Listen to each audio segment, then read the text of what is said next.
Last class में अपन सारे rules लिख लिए थे, है ना? कुछ प्रैक्टिस करते हैं नॉमेनक्लेचर की, फिर आगे बढ़ेंगे। तो पहला किसी ने लिखा क्या? कौन ट्राई करेगा? हाँ चल पीयूष।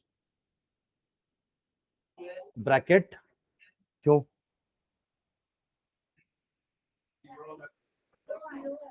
पहले मेटल का नाम आएगा ना। फॉर्मूला लिखते वक्त पहले मेटल आता है। हाँ और कोई? हाँ बोलो। ब्रैकेट में NH3 4 Cl क्यों? एक्वा। एक्वा पानी, एक्वा गार्ड। H2O वो भी ब्रैकेट के अंदर Cl। ठीक है, ब्रैकेट क्लोज। यहां चार्ज लिखना मत भूलना पहले, फिर तो फॉर्मूला बनाओगे ना क्रिस क्रॉस करके। इसका टोटल चार्ज कितना हो जाएगा? कोबाल्ट का कितना है ना? यही तो काम है ना इसका, 3। अमाइन का 0 होता है, वाटर का भी 0 होता है, क्लोराइड का -1। कितना आया? 3 - 1 +2। तो +2 इधर लिखना मत भूलना। अभी फॉर्मूला डायरेक्टली नहीं बनेगा ना, नेक्स्ट स्टेप में अपन क्रिस क्रॉस करके फॉर्मूला बना देंगे। और क्लोराइड क्या होता है? -1। तो 1 इधर लेके आओ, 2 इधर लेके जाओ, तो फाइनल फॉर्मूला क्या बनेगा इसका? CONH3 का 4H2OCl। इसके पास तो 1 ही रहेगा, बट बाहर जो Cl है उसके पास 2 रहेगा। समझ गए क्या? तो ऐसा नहीं बस जो जो लिखा उसको लिख लिख के खत्म कर दिए। आपको चार्जेस देखने पड़ेंगे ना कि कॉम्प्लेक्स एंटिटी का चार्ज कितना है और हमारा जो काउंटर आयन है उसका चार्ज कितना है। ठीक है।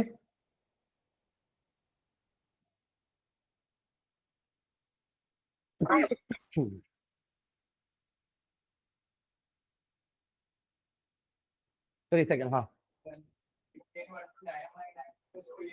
EN, हाँ EN ही लिखना है। लिख सकते क्या है? लिखना ही है। नहीं नहीं, ब्रैकेट के अंदर लिखना पर EN।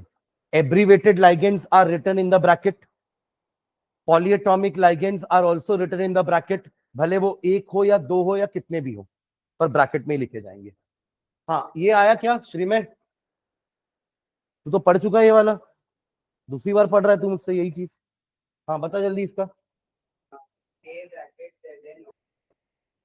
के ब्रैकेट ZnOH होल 4।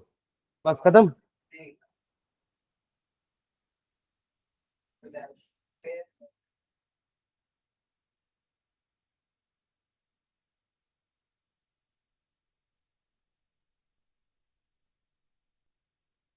राज,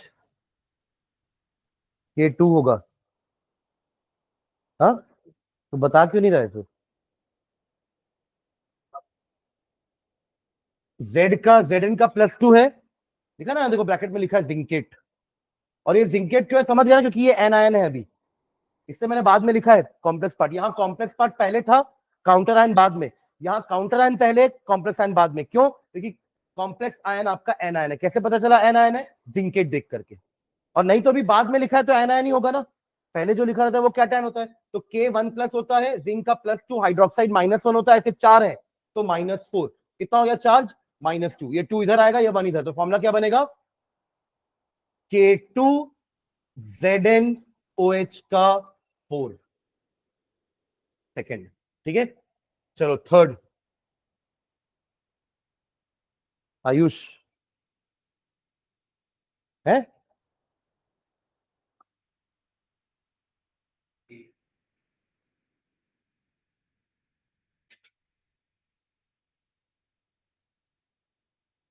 Al,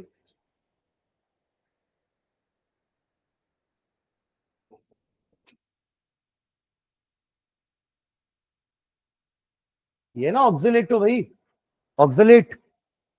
OX लिख लो या फिर C2O4 का प्राइस। उसका इसलिए मना करो कि बहुत बड़ा फॉर्मूला है। ठीक है, ठीक है। हाँ, कुछ चार्ज वार्ज है कि नहीं, क्या है मतलब? यहाँ 2, यहाँ कुछ 1, ऐसा कुछ है कि सिर्फ इतना ही है? वही तो समझना जरूरी है। ये सब तो यहाँ लिखा है तो अपन ये तो लिख ही देंगे उठा उठा के। मेन ये है कि आपको चार्ज, जैसे ये +1 होता है, इसका क्या चार्ज आ रहा है ओवरऑल? भूमिका K2 आ रहा है, और एल्यूमिनियम का कितना दिया है? 3, और ऑक्सलेट -2 होता है, तो -2 इंटू 3 इज -6, यानी ये -3 हो गया ना? अरे ये चीज समझ में आ रही है कि नहीं? तीसरी बार कर रहा हूं वही चीज। ये 3 इधर आएगा, 1 इधर, फाइनल फॉर्मूला क्या बनेगा? K3AlC2O4 का होल थ्राइस। ठीक है, अभी तक एक भी किसी ने पूरा नहीं बताया है। चलो,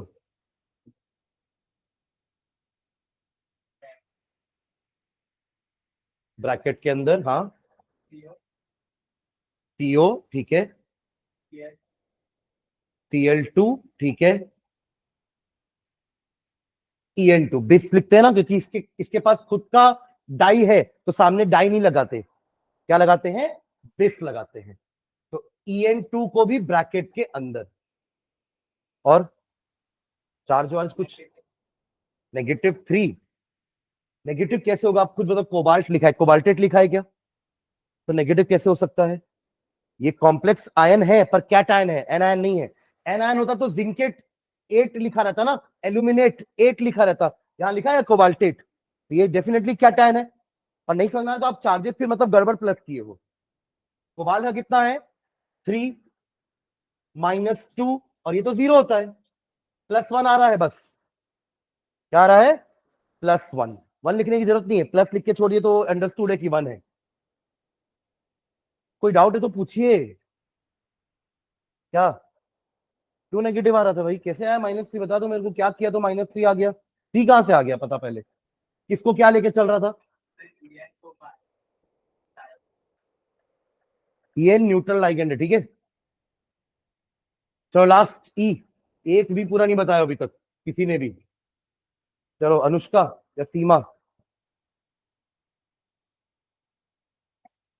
Ni ब्रैकेट में,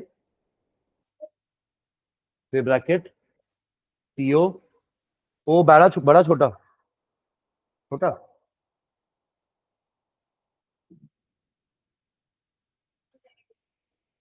ओ बड़ा लिखो कि छोटा लिखो? पक्का? हाँ, 3, 3।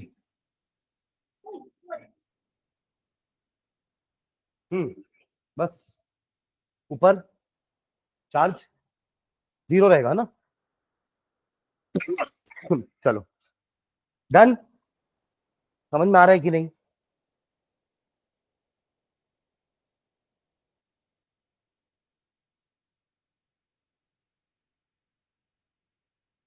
नेम्स, मेरे को तो लगा नाम देख के फॉर्मूला बना लोगे, ये थोड़ा मुश्किल होगा, तो उल्टा भी नहीं कर पाए। चलो ट्राई करो पहला।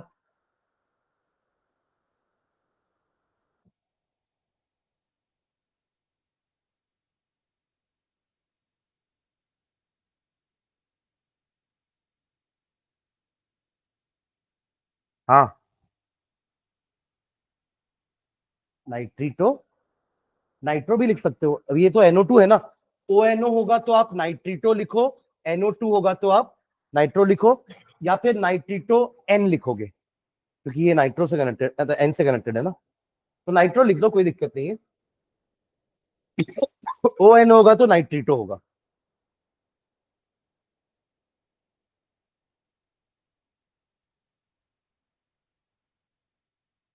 हम्म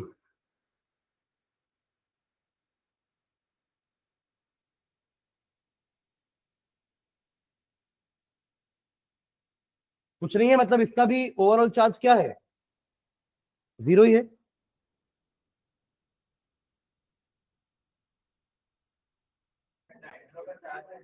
-1, NO2 -1। हम्म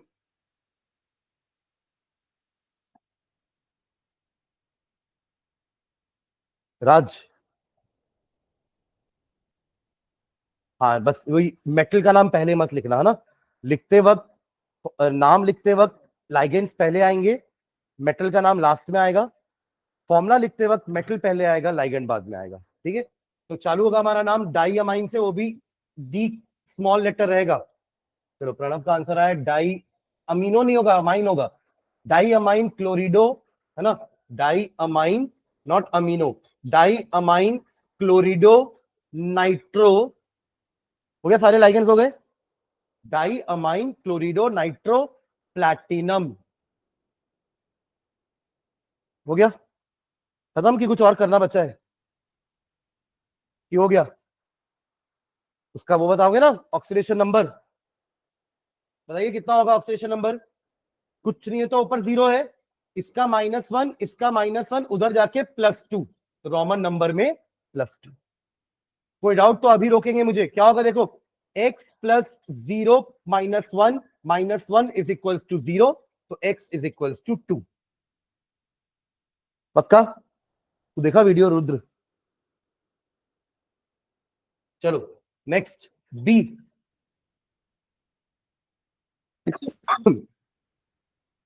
आप ट्राई करोगे राघव? इधर मुस्कान, पोटेशियम, ठीक है,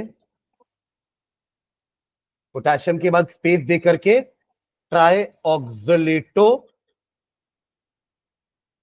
हाँ, CCr मतलब क्रोमियम होता है। हाँ,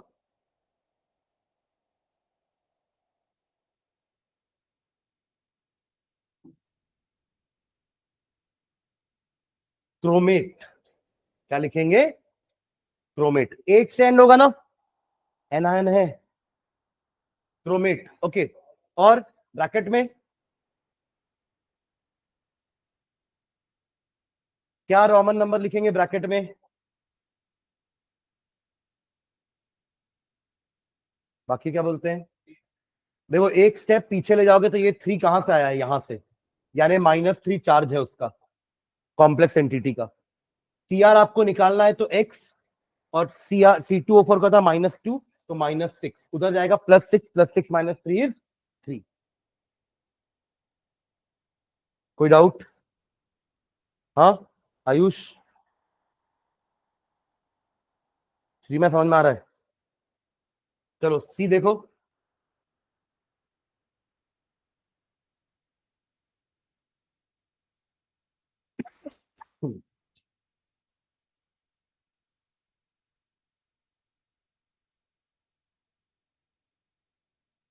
ये आएगा क्वेश्चन भी आना 1-2 नंबर का, 100%।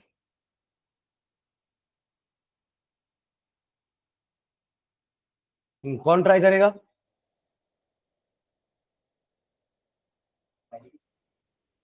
डाइक्लोरिडो, हाँ आगे,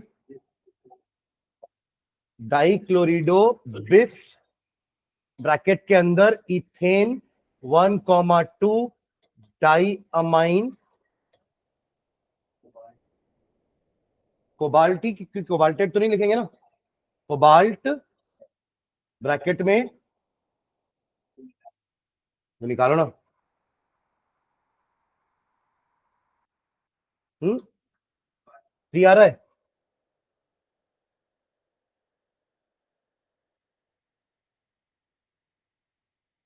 थ्री आएगा। देखो यहां कुछ नहीं तो +1 है, -1 तभी तो होगा ना। क्या है ओवरऑल चार्ज? +1 है ओवरऑल चार्ज पहले से, कॉम्प्लेक्स एंटिटी का। कोबाल्ट का मुझे निकालना है, क्लोराइड का -2, ईएन का 0 होता है, उधर जाएगा तो +3। कोबाल्ट 3 आगे, क्लोराइड स्पेस दे करके, अब स्पेस दोगे, बाकी ये पूरा बिना स्पेस के लिखा हुआ है, फिर स्पेस दे करके क्लोराइड। कोई डाउट है तो पूछ लो। डी,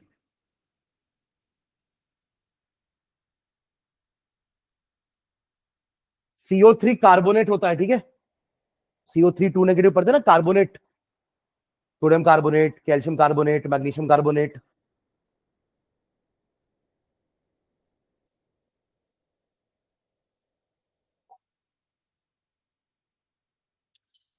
सॉरी,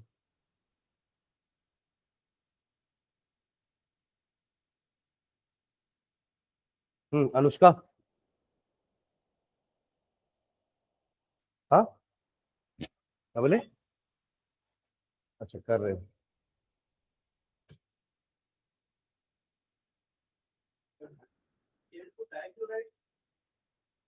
किसमें? किसमें? ये 2 क्लोरीन है ना यहाँ पे। ठीक है, और कुछ डाउट? ओ, बिस समझ गया ना, बिस क्यों लिखे हैं ऐसे? डाइडेंटेट, देखो ये आपका डाइडेंटेट है, CH2NH2 ये डाइडेंटेट है, ऐसा रिंग बनाता है मेटल के साथ। ठीक है, किलेट रिंग। तो अब क्या है, देखो इसका जो नाम है ना, उसके नाम में पहले से ही 1,2 डाई अमाइन लिखा रहता है। तो अगर आप यहां पे मैं डाई लिख दूंगा ना, तो डाई दो दो बार हो जाएगा। तो ऐसे लाइगेंड्स जिनके नाम में ही पहले से कोई नंबर है, उनके लिए अपन डाई ट्राई टेट्रा नहीं लगाते, उसके लिए अपन बिस, ट्रिस, टेट्रा किस, 5 के लिए पेंटा किस, 6 के लिए हेक्सा किस, ये लगाते हैं। इसलिए बिस आया, ना कि डाई। हालांकि ये भी 2 था, तो यहां पे हमें डाई लिखना चाहिए था, जैसे अपन ने डाई क्लोरिडो लिखा है। ना, यहां भी डाई अमाइन क्यों लिखे पहले वाले में? क्योंकि अमाइन 2 थे। जितने भी आपके लाइगेंड्स होंगे ना, उनका नंबर हमें सामने लिखना पड़ेगा, तब तो पता चलेगा कितने लाइगेंड है वो। ट्राई ऑक्सिलेटो 3 है, क्योंकि वैसे ही यहां 5 है, तो पेंटामाइन नाम कहां से चालू होगा? पेंटा। पेंटा का भी पूरा पेंटा लिखेंगे, और अमाइन का भी पूरा अमाइन लिखेंगे, कोई ड्रॉप नहीं करना है लेटर वेटर को। हो गया पेंटामाइन। आगे carbonato, the ligands which are ending at 8, उनको एटो करना है, आइड को आइडो करना है, और आइट को आइटो करना है। तो ये कार्बोनेट होता है, तो कार्बनेटो। तो कंटिन्यूएशन में कार्बोनेटो। हो गया लाइगेंड खत्म। कोबाल्ट, नॉट कोबाल्टेट, है ना, कोबाल्ट। चलिए रोमन नंबर -2 कार्बोनेट Na2CO3। देखो इसका निकालना है मुझे, तो x ले लिया, +0 -2 इज इक्वल्स टू 1। ये 1 मत छोड़ देना, ये 1 1 था, तब तो क्रिस क्रॉस करके आजू बाजू 1 1 है दोनों के, तो -2 दे जाके +3। कोबाल्ट का जनरली ना बहुत से कंपाउंड्स में +3 ही होता है, पर आप करके देखना है ना, वो तो एक जनरल बता रहा हूं मैं आपको, बट कई बार चेंज भी हो सकता है। ठीक है, चलिए लास्ट। अच्छा सॉरी, क्लोरिडो नहीं, कौन बोला क्लोरिडो? क्लोराइड। लाइगेंड थोड़ी ना है वो जो क्लोरिडो बोल देंगे। देखिए यहाँ यहाँ लिखा था कि क्लोराइड, यहाँ क्यों नहीं बोला क्लोरिडो? क्लोरिडो तब लिखेंगे जब क्लोरीन क्या है, लाइगेंड है। जब वो काउंटर आयन है, तो वो क्लोराइड ही रहेगा। समझे क्या? कोई इत्तू सा भी डाउट हो तो पूछना, है ना, क्योंकि वो इत्तू सा डाउट बहुत बड़ा हो जाएगा आगे चल के। ठीक है, चलो लास्ट, पांचवा। इसका नाम क्या था? हाँ, हाँ थायोसाइनेटो, है ना, क्योंकि एस सामने है। अगर एन सामने होता तो आइसोथायोसाइनेटो हो जाता, आइसो वर्ड लग जाता। ये हमारा वही एम्बिडेंटेट लाइगेंड है। हाँ, शुरुआत। नहीं नहीं भैया, मरकरी पहले है। जो पहले दिख रहा है उसको पहले लिखो ना भाई, इतना मुश्किल थोड़ा याद रखना। चलो कैटायन आयन नहीं याद आ रहा है, इधर सुनो सभी, आपको कैटायन आयन नहीं समझ में आ रहा है, तो जो पहले दिख रहा है उसको पहले लिखो ना भाई। तो मरकरी पहले दिख रहा है ना, तो मरकरी पहले आएगा, तो क्या आएगा ये? मर्क्यूरी। Hg क्या मर्क्यूरी होता है ना? हाँ, मर्क्यूरी के बाद स्पेस, हाँ क्या बोल रहे हैं? टेट्रा, हाँ टेट्रा थायो साइनेटो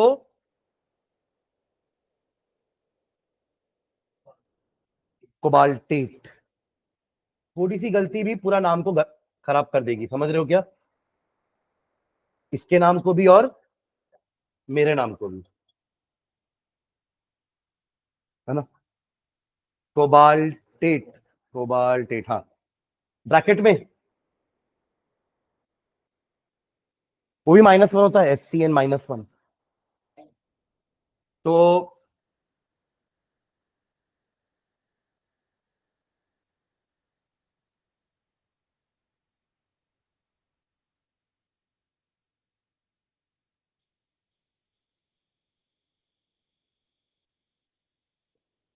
नहीं आएगा, ठीक है। उसका चार्ज -1 है, एनआयन है, और -4 से जाके +4, +4 -1 इज प्लस, ठीक है।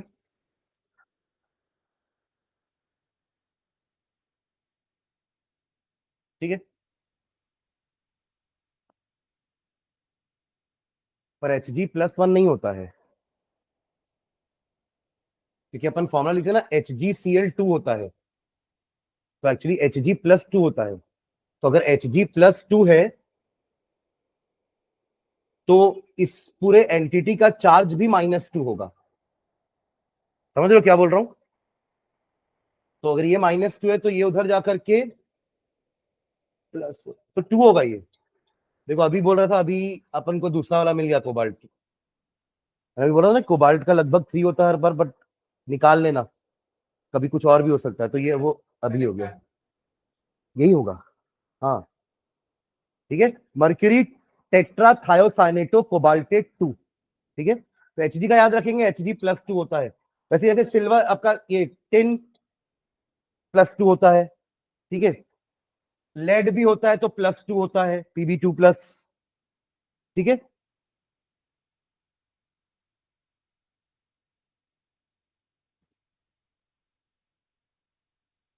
ये वाले दोनों ट्राई करना, एक आपके बुक में दिए हुए हैं, एक ये है इंटेक्स क्वेश्चन 5.1, है ना। इसमें 6 आपको इनके फॉर्मूले लिखने हैं, और इंटेक्स क्वेश्चन 5.2 इसका नाम लिखना है ना। तो ये भी 6 क्वेश्चन है और ये 6 क्वेश्चन है, ये हो जाएगा, है ना। ये आपके एनसीईआरटी में मिल जाएंगे आपको, इंटेक्स क्वेश्चन 5.1 एंड ये 5.2। और जो अभी अपन कर रहे थे वो एग्जाम्पल, सॉल्व एग्जाम्पल थे 5.1 और ये 5.2, ठीक है। चलो नेक्स्ट आगे बढ़ते हैं। चलो नेक्स्ट हेडिंग डालना, ये नॉमेनक्लेचर आपका हो गया। हाँ लिखिए, नेक्स्ट हेडिंग डालो।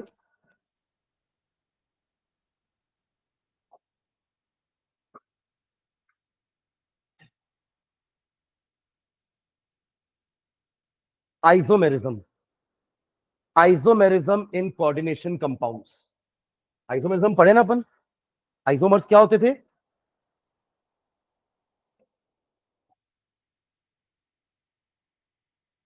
हाँ, same same molecular formula, but उनका स्ट्रक्चर अलग अलग होता था, है ना।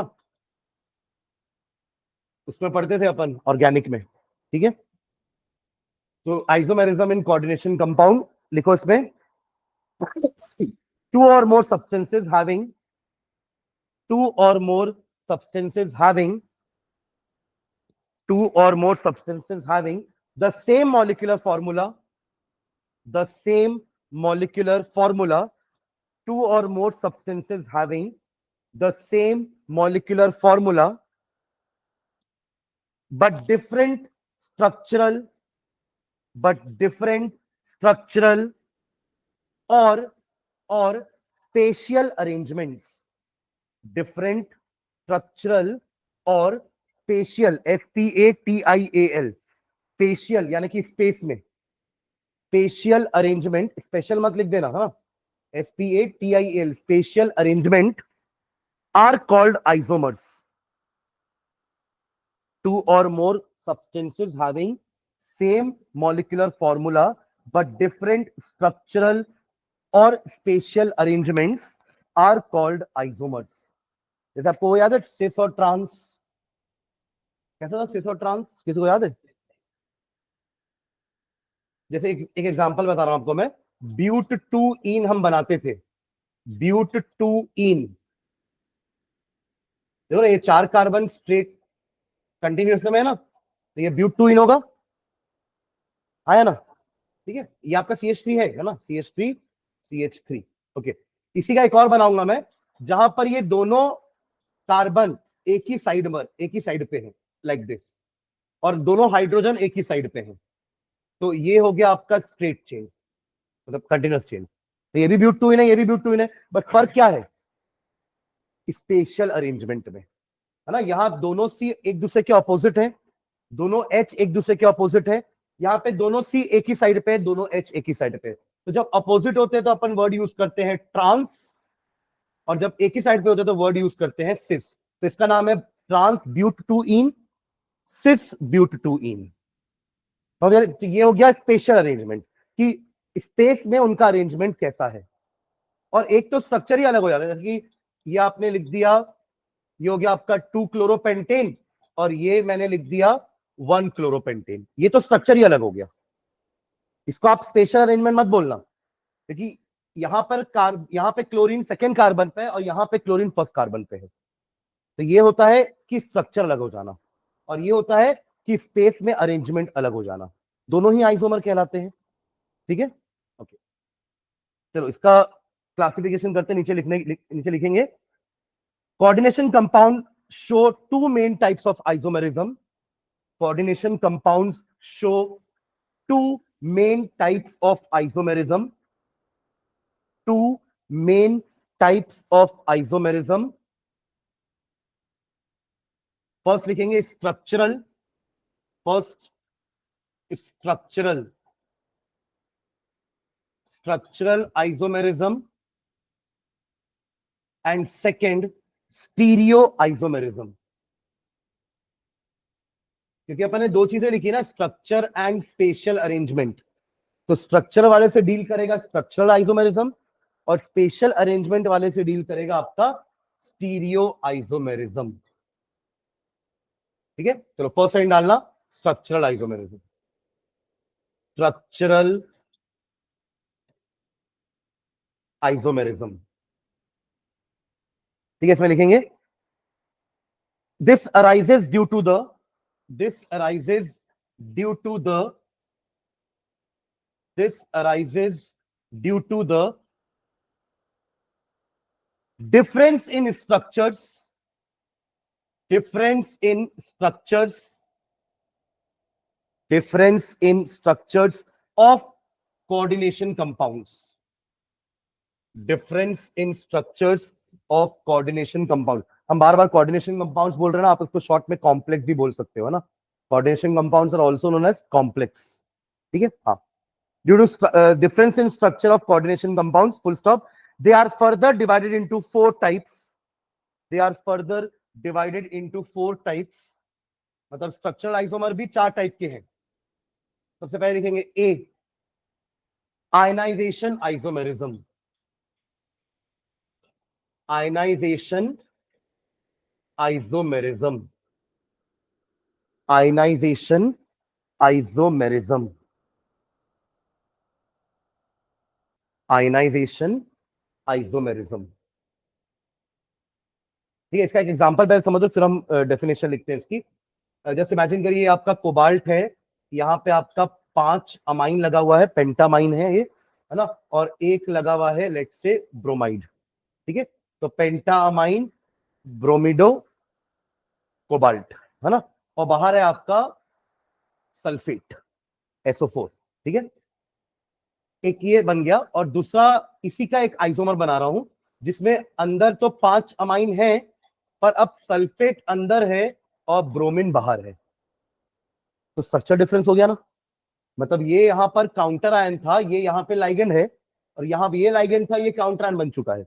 तो इससे डिफरेंस क्या आएगा पता है आपको? जब आप दोनों को पानी में डालोगे, इस वाले सॉल्ट को पानी में डालोगे तो आपको सल्फेट आयन मिलेगा, और इसको पानी में डालोगे तो आपको ब्रोमाइड आयन मिलेगा। यहां ब्रोमाइड आयन आपको नहीं मिलेगा, क्योंकि आपको पता ना कॉम्प्लेक्स सॉल्ट का जो कॉम्प्लेक्स एंटिटी है वो और फर्दर आयनाइज नहीं होता है। That is the difference between double salt and complex salt.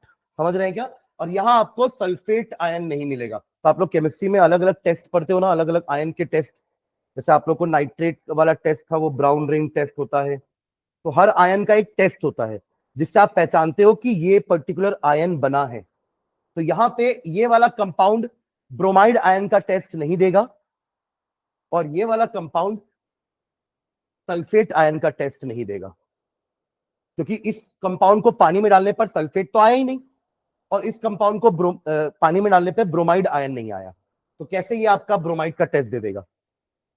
आप समझ गए मैं जो बोलना चाह रहा हूं? नाइट्रेट टेस्ट आप लोगों ने पढ़ा है कभी?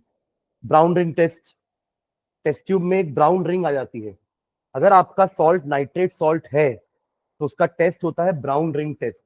आप टेस्ट ट्यूब में वो सॉल्ट लियो पानी के साथ, और ऊपर से सल्फ्यूरिक एसिड धीरे धीरे ऐड करते हो, तो वो धीरे धीरे जा करके एक ब्राउन रिंग बना दिया, तो समझ जाना कि वो सॉल्ट नाइट्रेट सॉल्ट है। ऐसे हर एक आयन का टेस्ट होता है। समझे क्या बोलना चाह रहा हूं मैं? जैसे सल्फेट का टेस्ट क्या होता है पता है? आप अगर इस टाइप के सोल्यूशन में बेरियम क्लोराइड ऐड कर दो तो डबल डिस्प्लेसमेंट रिएक्शन होगा और बेरियम सल्फेट का व्हाइट पीपीटी बन जाएगा। White PPT of barium sulphate. White PPT यहां नहीं बनेगा, यहां बनेगा, यहां नहीं बनेगा। This is the test for this two salts. तो ये टेस्ट दे रहा है सल्फेट आयन का और ये टेस्ट देगा ब्रोमाइड आयन का। देखिए इसके पास ब्रोमाइड आयन है, इसके पास सॉल्यूशन के अंदर सल्फेट आयन है। There is no bromide ion in this, क्योंकि ब्रोमाइड तो अलग होने ही नहीं वाला है। ब्रोमाइड अलग नहीं होगा पानी में जाने के बाद, जैसे यहां सल्फेट अलग नहीं होगा, यहां पे ब्रोमाइड अलग नहीं होगा। पर दोनों का मॉलिक्यूलर फॉर्मूला तो सेम है ना, एक ब्रोमीन एक ब्रोमीन, एक सल्फेट, पांच अमोनिया, एक कोबाल्ट एक कोबाल्ट, तो आइसोमर हुए ना। ठीक है, लिखिए definition. Compounds which give different ions, compound which gives different ions, compound which gives different ions in solution, in solution, in solution, although they have same composition, although they have same composition, although they have same composition, are called ionization isomers। तभी तो नाम ionization पड़ा कि ionization करोगे जब इनका तो आपको अलग अलग आयंस मिलेंगे। आयनाइजेशन मतलब वही, पानी में डालो, they will break up into their ions, dissociate. ठीक है, हाँ। तो क्या लिखे? They give different ions in solution although they have same composition are called ionization isomers। ठीक है, full stop। this type of isomerisms, this type of isomerism occurs when, occurs when, this type of isomerism occurs when counter ion of the complex salt, counter ion of the complex salt, समझ के लिखना जो लिख रहे हो ना, counter ion of the complex salt is also a potential ligand, is also a potential ligand। अगर complex वाला लाइगेंड बनने के लायक है तो ही इस टाइप का आइसोमेरिज्म हो सकता है। मतलब सोचिए अगर अपन वो K4FeCN6 को बोले कि ये क्या इस टाइप का आइसोमेरिज्म शो करेगा, तो द आंसर इज नो, क्योंकि पोटेशियम काउंटर आयन है, पोटेशियम लाइगेंड थोड़ी ना हो सकता है। यहां सल्फेट था तो सल्फेट लाइगेंड हो सकता था। समझ रहे हैं क्या? तो दोनों का मतलब आपके काउंटर आयन का पोटेंशियल लाइगेंड होना जरूरी है, मतलब वो भी एक लाइगेंड हो सकता है, तो ही आयनाइजेशन आइसोमेरिज्म पॉसिबल है। अदरवाइज जैसे इसमें आयनाइजेशन आइसोमेरिज्म नहीं हो पाएगा, because potassium is not a ligand, वो सिर्फ काउंटर आयन ही रह सकता है। पर यहाँ पे जो काउंटर आयन है वो लाइगेंड बन सकता था, जो लाइगेंड है वो काउंटर आयन भी बन सकता था। ठीक है, चलिए एग्जाम्पल लिखेंगे। एग्जाम्पल यही वाला लिख लो, कोबाल्ट वाला ही। कोबाल्ट CONH3 5 Br, बाहर सल्फेट, और यहां पे भी सल्फेट अंदर, Br बाहर।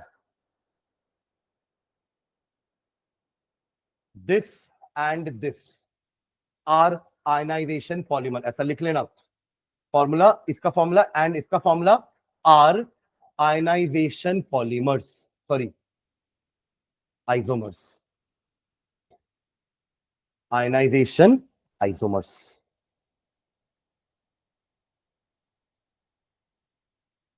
ठीक है, एक एग्जांपल और लिख रहा हूं, देखना।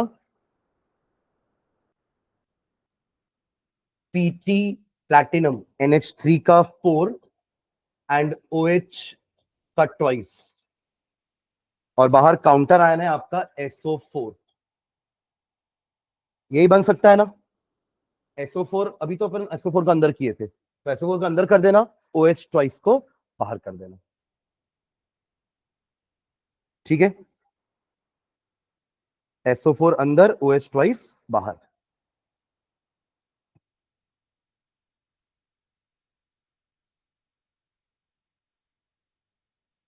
तो इसका आइसोमर बन जाएगा फिर। ठीक है,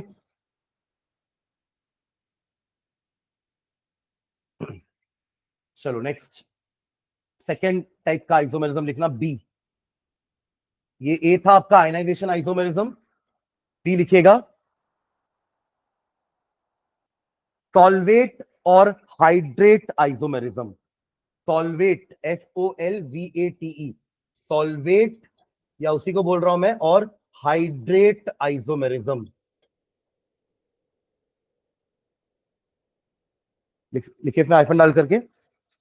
compounds which have same composition, compounds which have same composition, compounds which have same composition but differ in the number of solvent molecules, but differ in the number of solvent molecules, but differ in the number of solvent molecules present as ligands, present as ligands and as free solvent molecules, and as free solvent molecules, and as free solvent molecules in the crystal lattice, in the crystal lattice, in the crystal lattice are called solvate isomers, are called solvate isomers.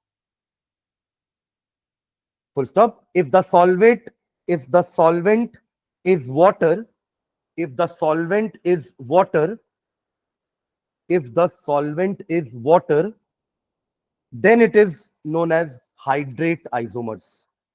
If the solvent is water, then it is known as hydrate isomers. Then it is known as hydrate isomers. चलिए इसको समझते हैं क्या लिखा है आपने अभी। Example देखना इसका भी। Cr chromium, hexa aqua, hexa aqua chromium है ना, और बाहर है आपके 3 क्लोरीन। ठीक है, यहां पे देखो लाइगेंड आपका अभी एक्वा है, पर यही एक सॉल्वेंट भी होता है ना, पानी तो सॉल्वेंट होता है, यूनिवर्सल सॉल्वेंट होता है। तो इसको आप ऐसे भी लिख सकते हो इस कंपाउंड को कि क्रोमियम है, एक्वा साथ में अंदर 5 है, 1 क्लोरीन है, और बाहर अब 2 क्लोरीन बचा, पर एक बन गया है वाटर ऑफ क्रिस्टलाइजेशन। दोनों का मॉलिक्यूलर फॉर्मूला सेम है, 6 पानी 6 पानी, 3 chlorine 3 chlorine, 1 chromium 1 chromium. But क्या डिफरेंस क्या है, यहां पे वो 6 के 6 water molecules as ligand present थे, यहां पे 6 में से 5 लाइगेंड है और एक बन गया है सॉल्वेंट मॉलिक्यूल जो उसके वाटर ऑफ क्रिस्टलाइजेशन की तरह बिहेव कर रहा है।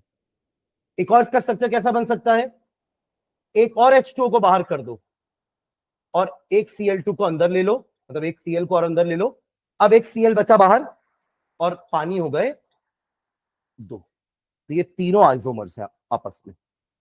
तीनों में डिफरेंस क्या है, बस number of water molecules as ligand and as number of water molecule as water of crystallisation. ठीक है, इसको ये वाले को कोऑर्डिनेशन नंबर 6 करना पड़ेगा ना, वरना यहाँ पे भी 6, यहाँ भी 6, यहाँ भी 6 होना चाहिए। ठीक है, बना लो इसको।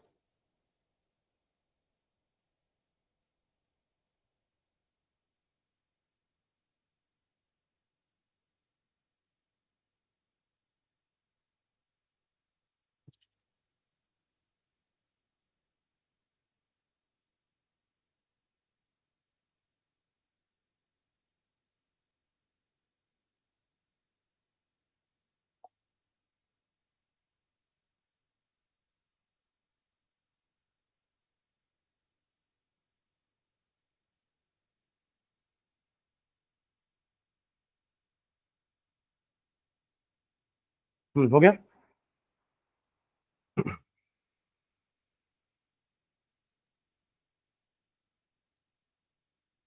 चलिए थर्ड,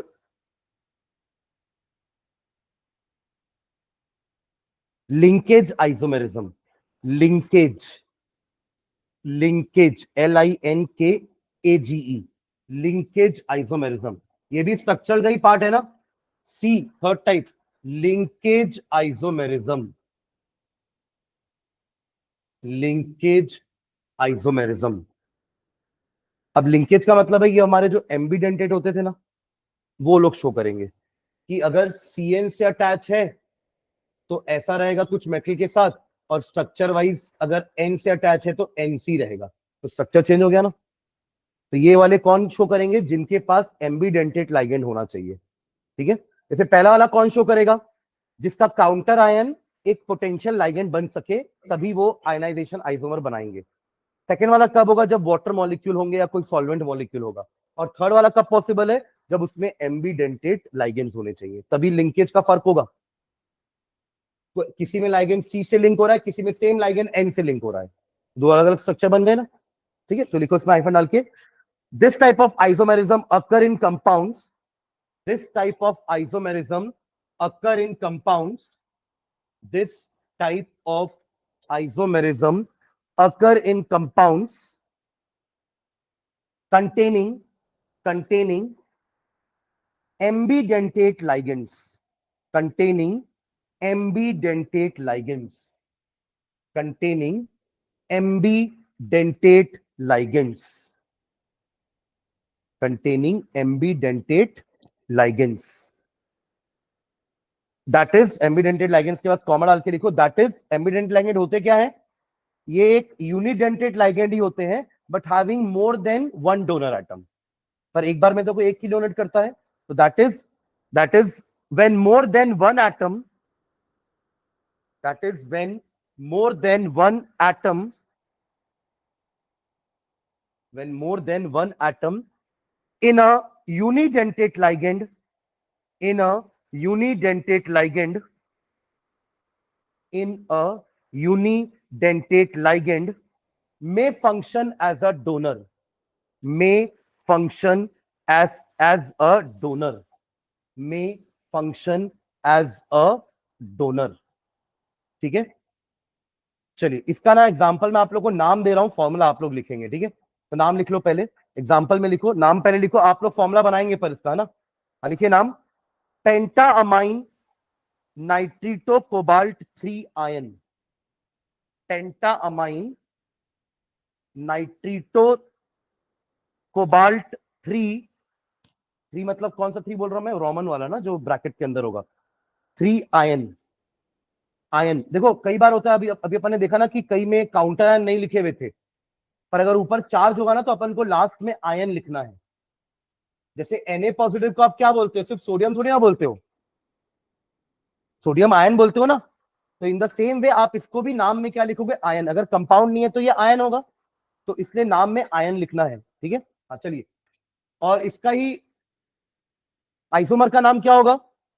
पेंटामाइन नाइट्रो कोबाल्ट 3 आयन। एक नाइट्रीटो बोला मैंने और एक नाइट्रो बोला मैंने। हाँ, NO2 और ONO, बस यही फर्क होगा। पूरा पूरा स्ट्रक्चर बनाओ, समझ रहे हो क्या बोल रहा हूं मैं?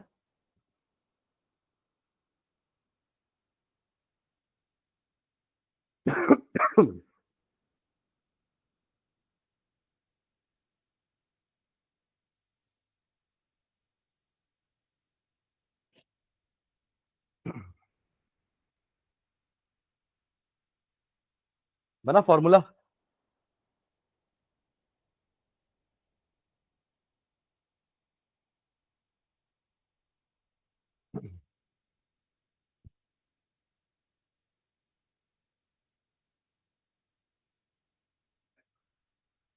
-1 कितने बार पूछेगा? आज ही तो पूछा था।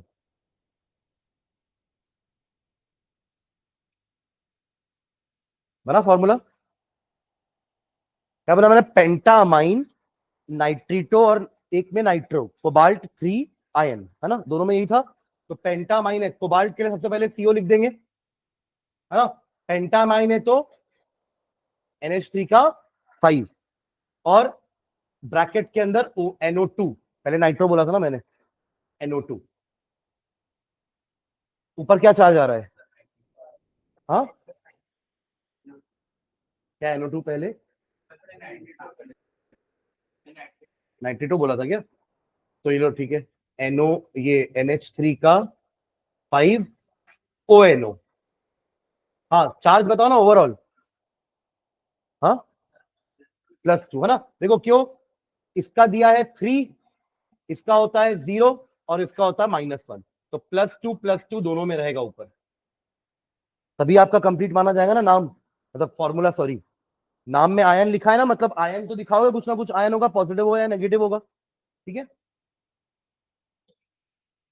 कोई डाउट है किसी को इसका ये नाम में, फॉर्मूले में, सॉरी, नहीं ना।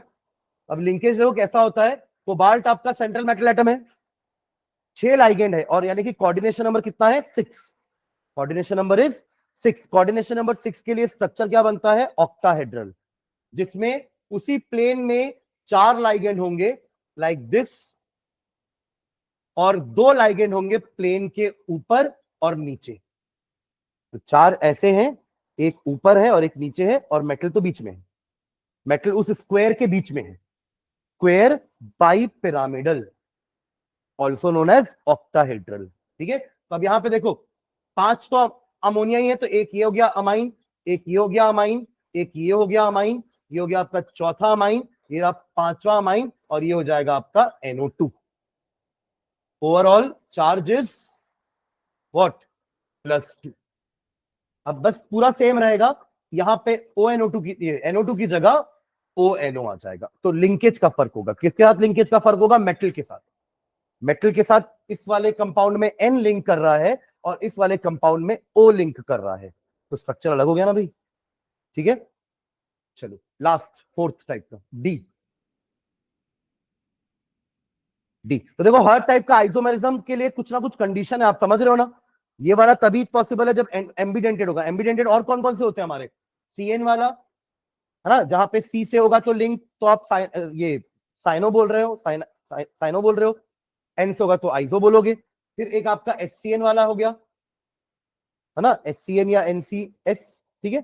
चलो फोर्थ, फोर्थ टाइप का isomerism, coordination isomerism, coordination isomerism, coordination isomerism, coordination isomerism, लिखो हाइफन डाल के इसका meaning, this type of isomerism is possible when, this type of isomerism is possible when, this type of isomerism is possible when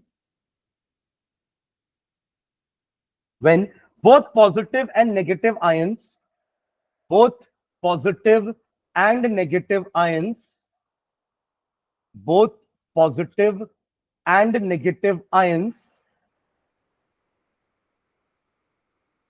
of a salt are complex ion, of a salt are complex ion, of a salt are complex ion।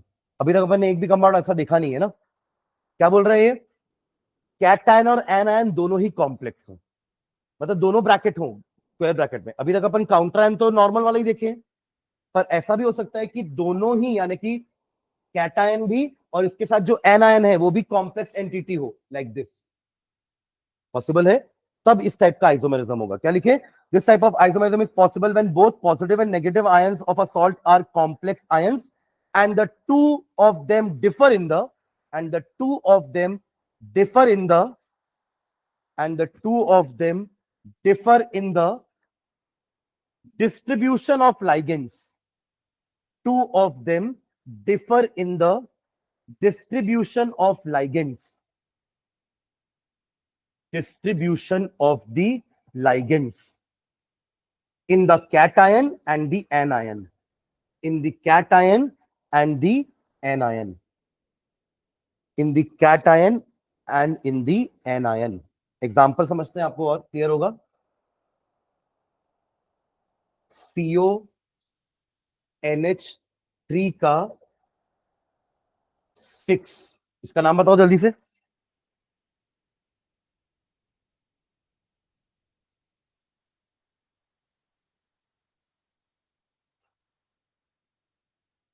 ये एक compound है हमारा ना, जहां पे cation anion,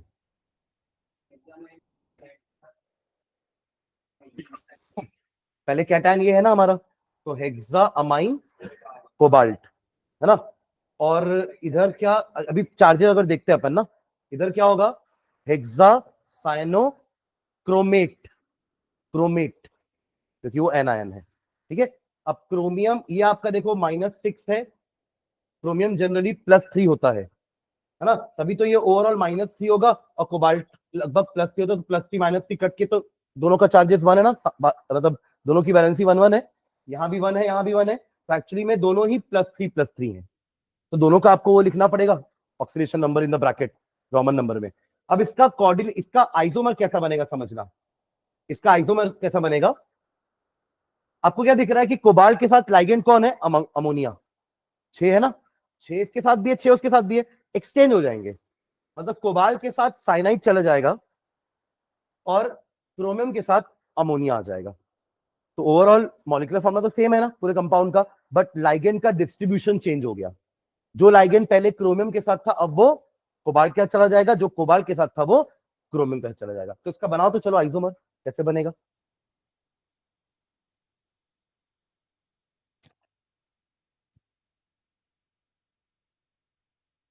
cobalt को भेज देना साइनाइड के साथ, और क्रोमियम को भेज देना, सॉरी साइनाइड को भेज देना कोबाल्ट के साथ, और अमोनिया को क्रोमियम के साथ। बनाए,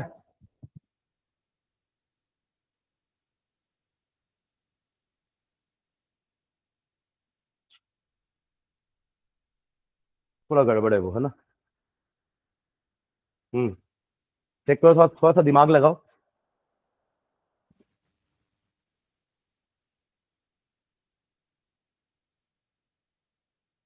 थोड़ा सा दिमाग लगाना है, ऐसे तो कोई भी लिख देगा। CN को इधर लिखना है और NH3 को इधर लिखना कोई कठिन बात थोड़ी ना है। सब ऐसे ही लिखे हो क्या कि CO के साथ CN6 एंड Cr के साथ NH3 6, ये गलत है, क्यों गलत है। हाँ, ये जो कैटायन था ना अब ये एनायन बन जाएगा, तो लिखे सही हो, बट ये पहले आएगा ये बाद में आएगा। Am I clear. पर लिखा तो तू वही है गलत।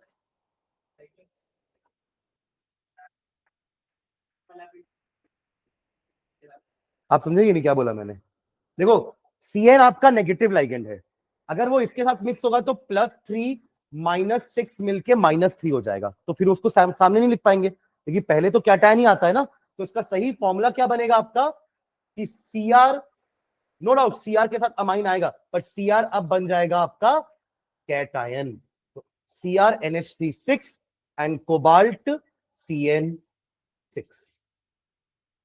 क्लियर है ये, समझ में आया ना। ये दोनों सेम नहीं है ना भाई, गलत हो जाएगा, क्योंकि हम लिखते हैं हमेशा फॉर्मूले में कैटायन पहले है एनायन बाद में है, तो ये फिर गलत हो जाएगा हमारा, ठीक है ना। एक और एग्जांपल करेंगे इस टाइप का। देखो, चलो एक ब्रैकेट बनाओ जल्दी से। पहले पहले ब्रैकेट के अंदर क्रोमियम है Cr, और उसके साथ हेक्सामाइन, तो NH3 का 6 कर लेना, कर लिए। और दूसरा वाले कॉम्प्लेक्स एंटिटी में जो एनायन है आपका वो है कोबाल्ट, और उसके साथ है ऑक्सिलेटो, तो C2O4 का होल थ्राइस, C2O4 का होल थ्राइस हो गए दोनों। अब एक्सचेंज मार दो, और वो भी कर देना उल्टा सब, कोबाल्ट चला जाएगा कैटायन की तरफ और क्रोमियम आ जाएगा एनायन की तरफ।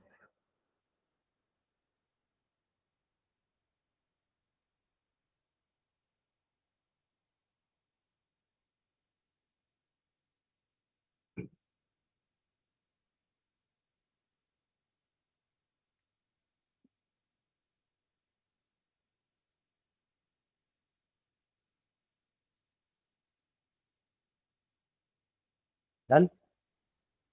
चलो नेक्स्ट, ये हो गया हमारे 4 स्ट्रक्चरल आइसोमर्स, है ना। अब एक और कौन सा बच गया जो स्पेशल अरेंजमेंट वाला है, स्टीरियो, तो अगला ही डालेंगे stereo isomerism. Stereo isomerism, stereo isomerism. अब ये भी 2 टाइप के हैं, जैसे स्ट्रक्चरल 4 टाइप के थे, क्या क्या नाम होगा स्ट्रक्चरल के चारों के, आयनाइजेशन आइसोमेरिज्म, फिर आपका solvate linkage, and coordination.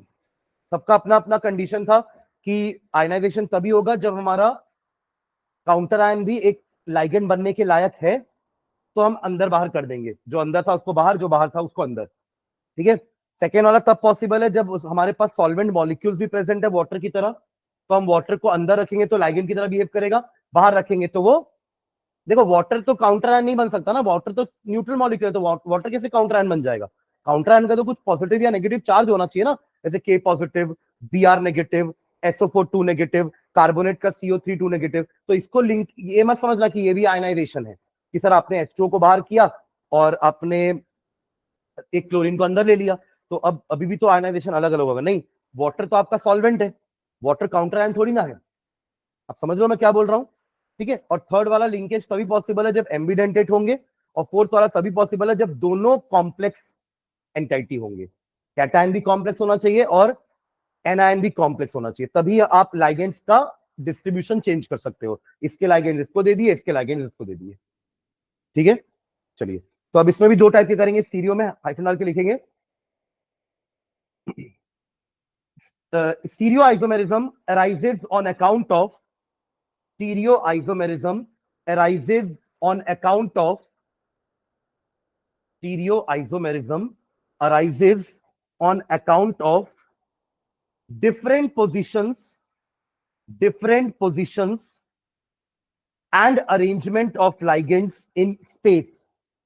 Different positions or different positions and arrangement of ligands in space around the metal ion, around the metal ion, around the metal ion.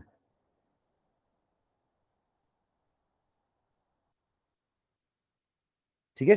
First लिखना इसमें, ये भी दो टाइप के हैं, पहला लिखो geometrical isomerism, geometrical isomerism, geometrical isomerism. अभी आपका वो सिस ट्रांस वाला है ना? ज्योमेट्रिकल आइसोमेरिज्म कैसा है? सिस ट्रांस वाला। ठीक है। देखिए ज्योमेट्रिकल आइसोमेरिज्म में, इसमें और लिख लो, और cis trans isomerism, geometrical isomerism और एक और नाम, also known as cis trans isomerism, cis trans isomerism, full stop. This type of isomerism occurs in, this type of isomerism occurs in heteroleptic complexes, heteroleptic complexes, heteroleptic complexes। इसका क्या मतलब हुआ? हाँ, ligands अलग अलग टाइप के होने, जैसे कि मान लो कोबाल्ट के साथ मैंने 6 के 6 अमाइन ले लिए। ठीक है। या चलो 4 कोऑर्डिनेशन पहले देखते हैं। तो मैंने निकल के साथ चारों के चारों अमाइन ले लिए, चारों, दोनों दोनों कंपाउंड में डिफरेंस समझ में आ रहा है। एक का कोऑर्डिनेशन नंबर 6 है तो एक का स्ट्रक्चर ऑक्टाहेड्रल बनने वाला है, और दूसरे का कोऑर्डिनेशन नंबर 4 है तो उसका स्ट्रक्चर टेट्राहेड्रल भी हो सकता है या स्क्वायर प्लेनार भी हो सकता है। तो मान लेते हैं अभी चलो स्क्वायर प्लेनार है, तो यहां पे अगर मैंने चारों को सेम ले लिया तो स्क्वायर प्लेनार में अगर ये चारों जब अरेंज होंगे तो पूरा कंपाउंड आप कैसे भी घुमाओ हमेशा सेम रहेगा, कोई आइसोमेरिज्म बनेगा ही नहीं इसका। अब देखो ना, हमेशा इस अमाइन के सामने ये अमाइन है, ये अमाइन के सामने ये अमाइन है, कैसे भी घुमा लो आप इसको हमेशा वैसे ही रहने वाला है। इसको उठा के यहां रखोगे, इसको उठा के यहां रखो, इसको उठा के यहां, कैसा भी करो चारों तो एक जैसे ही है। तो इसलिए होमोलेप्टिक में इस टाइप का आइसोमेरिज्म नहीं हो सकता। इस टाइप का isomerism geometrical cis trans. Cis trans के तो आपको दो अलग टाइप के चाहिए, जैसे भी अपन ने क्या किया था यहाँ पे ब्यूट-टू-इन में।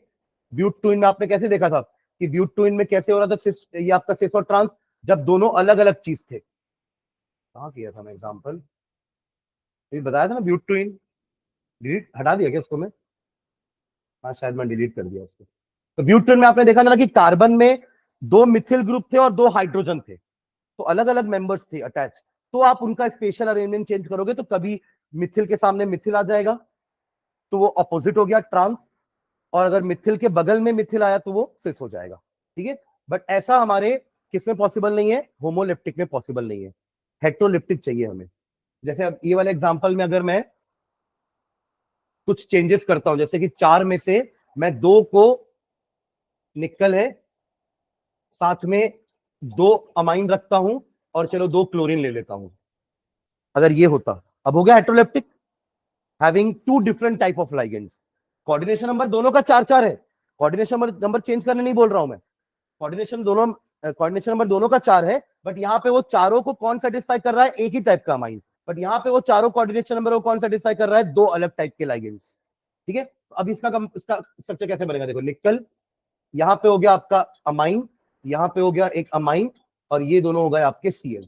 ये हो जाएगा सिस टाइप का आइसोमर। क्यों सिस, एक जैसे एक साइड में है, एक जैसे एक साइड में। इसका एक अरेंजमेंट और क्या बन सकता है स्पेस में, कि क्लोरीन के सामने क्लोरीन आ गया और अमोनिया के सामने अमोनिया आ गया, अब हो गया ट्रांस। स्पेस में अरेंजमेंट चेंज हुआ है एटम या ग्रुप ऑफ एटम का around the central atom. Formula is same, only special arrangement has got changed, जिसके कारण क्लोरीन के सामने क्लोरीन आ गया। पहले क्लोरीन के सामने अमोनिया था, पहले क्लोरीन के सामने अमोनिया था, बट अब क्लोरीन के सामने क्लोरीन आ चुका है। तो ये हो गया आपका ट्रांस और ये हो गया आपका सिस। अपोजिट, अपोजिट वाला ट्रांस होता है, same group on opposite sides trans, same group on same side cis. Am I clear, समझ गया ना कि क्यों होमोलिप्टिक में नहीं हो सकता, क्यों हेट्रोलिप्टिक में होगा। ठीक है, ओके। तो this type of isomerism occur in heteroleptic complexes due to different possible geometric arrangements of the ligands, due to different possible. यहां पे कोई और टाइप का पॉसिबल ही नहीं हो रहा था होमोलिप्टिक में, कैसे भी घुमाओ, किसको भी इधर उधर करो, हर बार अमोनिया के सामने अमोनिया ही आ रहा था। तो there is no different possible combinations were possible in homoleptic, है ना।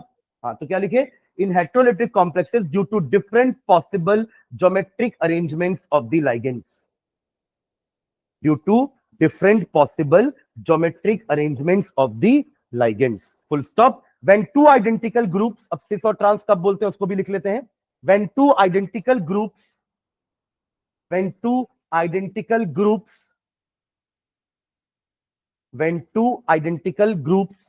यानी ligands, है ना, occupy adjacent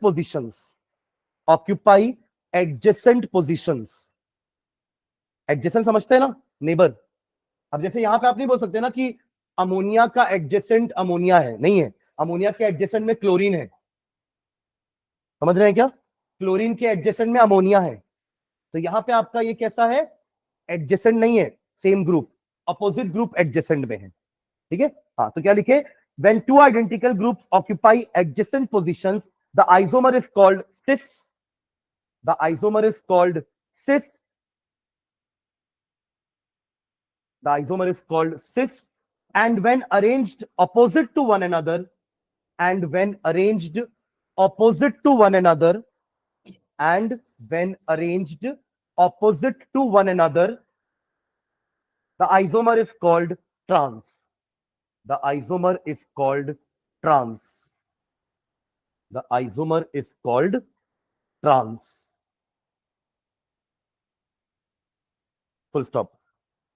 एक पॉइंट और लिखना, this isomerism is not possible for complexes, this isomerism is not possible for complexes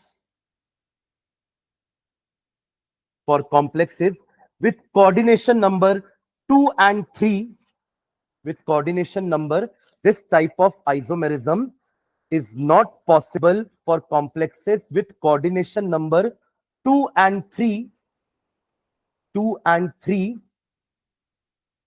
ऐसा क्यों, क्योंकि 2 and 3 वाले स्ट्रक्चर बनाते हैं लीनियर या ट्राइगोनल प्लेनार, जहां पे ये सिमेट्रिकल ज्योमेट्री होती है। देखो हमारा टेट्राहेड्रल भी एक तरह की सिमेट्रिकल ज्योमेट्री है, तभी तो एंगल सब बराबर होते थे ना, 109.5 डिग्री। ट्राइगोनल प्लेनार में 120 120 120, समझ रहे हैं, मतलब वहां पे सारे ही एक जैसे ही एडजेसेंट में होंगे, सब सारे लाइगेंड्स, मतलब मान लीजिए अगर टेट्राहेड्रल है तो 4 लाइगेंड होंगे, they are at the vertices of a tetrahedron, चारों कहां होंगे, टेट्राहेड्रॉन के वर्टिसेस में, पर चारों सिमिलर पॉइंट्स होते हैं मेटल के बिहाफ में अगर देखा जाए तो मेटल से चारों जो है वो सेम डिस्टेंस पे होते हैं, सेम सिमेट्री में होते हैं, इसलिए ना 2 में पॉसिबल है ना 3 में पॉसिबल है, और 4 वाले में भी टेट्राहेड्रल में पॉसिबल नहीं है। 4 में किसमें पॉसिबल है? स्क्वायर प्लेनार में, क्योंकि डायगोनली अलग चीजें होती हैं यहाँ पे। ठीक है, तो क्या लिख रहे हैं? With coordination number 2 and 3 and tetrahedral complexes and tetrahedral complexes with coordination number 4, tetrahedral complexes with coordination number 4, और उसका रीजन भी लिखेंगे, because in these cases तीन केस है इसलिए केसेस लिख रहे हैं। कौन कौन से तीन केस हैं? कोऑर्डिनेशन नंबर 2, कोऑर्डिनेशन नंबर 3 और कोऑर्डिनेशन नंबर 4 में टेट्राहेड्रल वाला। Because in these cases all the positions are equivalent, all the positions are equivalent। ठीक है, तो इसको अपन दो के लिए पढ़ेंगे, एक स्क्वायर प्लेनार के लिए और एक ऑक्टाहेड्रल के लिए। तो एक लाइन और लास्ट लिख लो। so geometrical isomerism is shown by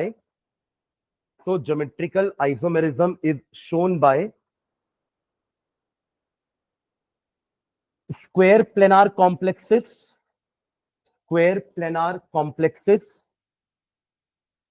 and octahedral complexes।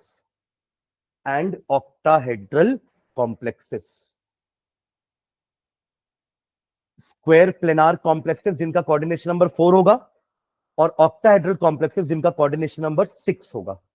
ठीक है, चलिए आज के लिए यही एंड करते हैं। नेक्स्ट क्लास में इसको कंटिन्यू करेंगे ना, अभी बचा है हमारा, इसके पूरे स्ट्रक्चर बनाएंगे, टाइप्स पढ़ेंगे, इसमें भी अलग अलग टाइप होता है इस ज्योमेट्रिकल के अंदर भी।